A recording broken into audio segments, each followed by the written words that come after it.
I've had this motorcycle since June last year, and I'm just going to do a quick review of how I found the bike over the last year.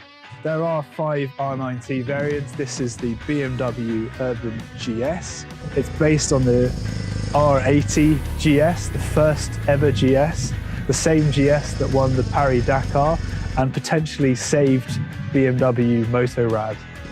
I suppose the top things that I love about this bike and the few things that I would maybe improve. So the road handling is fantastic.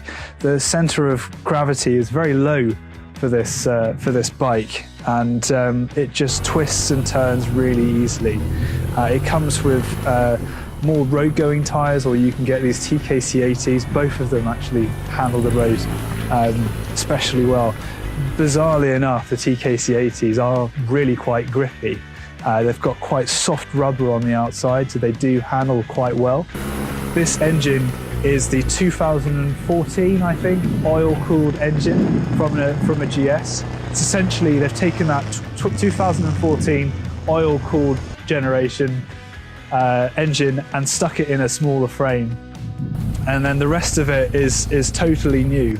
So they've made a loom or a CAN bus system, which is very easy to customize. You can unplug sections of it, modifications to it very easily. You can get rid of the rear loop if you like, and make all sorts of amazing customizations to this bike.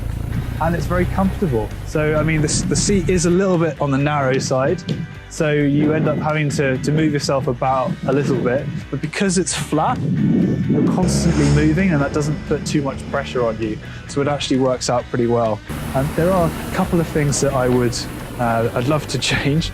You'll notice when you first buy the bike that it does get through quite a bit of oil. I did speak to someone from BMW Motorrad, and they said that they basically line the cylinders with a protective lining, and it takes up to 10,000 miles for that protective lining to wear in, and you will use up a bit of oil. Now, I don't know quite if that's true or not. I have a friend of mine who's done about 18,000 miles on his BMW R9T, and he was using quite a lot of oil past that 10,000 mark. And it wasn't until he took it for a service and they did the valve clearances, making sure that the valve clearances were absolutely spot on, did he actually notice an improvement in the oil consumption. So that's just something to bear in mind. I'm just going to talk you through.